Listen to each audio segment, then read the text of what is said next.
എന്താ പേര്? കന്യക. വിവാഹിതയാണോ? അതെ. പക്ഷെ കരയാതെ കാര്യം പറ. എന്താ വച്ച കാര്യം പറ. ഭർത്താവ് ഉപേക്ഷിച്ചിട്ട് സ്റ്റെപ്പിനി ഉണ്ടോ? ഉണ്ട് ഒരെണ്ണം. അല്ല 4 ടയറും മുട്ടയാണ്. സ്റ്റെപ്പിനി ഉണ്ടോന്ന്? എടാ നിന്നോട് സ്റ്റാർട്ട് ചെയ്യുന്ന കാര്യമല്ലേ നോക്കാൻ പറഞ്ഞു. മുട്ടയുടെ കാര്യം നോക്കാൻ പറഞ്ഞു. അല്ല അപ്പൊ ഭർത്താവില്ലാതെ എങ്ങനെ ജീവിക്കുന്നു? ഇങ്ങനെ തട്ടിയും മുട്ടി പോകുന്നു. നല്ല തട്ട് തട്ടിയിട്ടുണ്ട് കേട്ടോ. നല്ല തട്ടാ. പിന്നെ ലൈസൻസ് ഉണ്ടോ?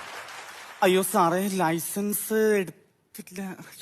ട്രാഫിക് നിയമങ്ങൾ അറിയാമോ? കുറച്ചൊക്കെ കുറച്ചറിയാലോ. ഇങ്ങനെ കാണിച്ച എന്താണ്? കൂടെ വരാന്. അപ്പൊ ഇങ്ങനെ കാണിച്ചാലോ? പിന്നെ പെട്ടെന്ന് വരാൻ. അപ്പൊ ഇങ്ങനെ കാണിച്ച എന്താണ്? പിന്നെ വരണ്ടാന്ന്. പെറ്റി എഴുതി കൊടുത്തു. 2500 എഴുതി കൊടുത്തു. സാറേ ചീട്ടെടുക്കുവോ? ചീട്ടോ? എന്നുവെച്ചാ കാട്ടെടുക്കുവോ? കാർഡ് എടുക്കാൻ ഞാൻ തത്തയോ?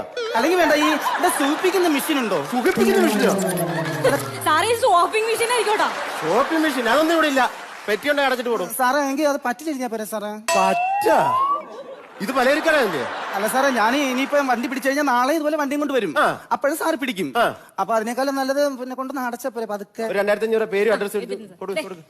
അതെ, പേരെന്തായിരുന്നു പറഞ്ഞേ? കന്യക. കന്യക. നല്ല പേര്. എത്ര വയസ്സായി? സോറി, വയസ്സ് ഞാൻ പറയില്ല. ഇപ്പൊ എന്താ പറഞ്ഞേ? ഞാൻ ഇപ്പൊ എന്തോ പറഞ്ഞായിരുന്നു. അല്ല ഇഷ്ടം അറിയാം. കൂട്ടുകാരി ഇപ്പൊ എന്തോ പറഞ്ഞായിരുന്നു. ഞാനൊന്നും കേട്ടില്ല. അയ്യോ, ഒരു അരമണിക്കൂറിന് മുമ്പ് പറഞ്ഞിരുന്നെങ്കിൽ കുഴപ്പമില്ലായിരുന്നു. ഞാൻ എന്റെ മനസ്സ് വേറൊക്കെ കൊടുത്തു പോയി.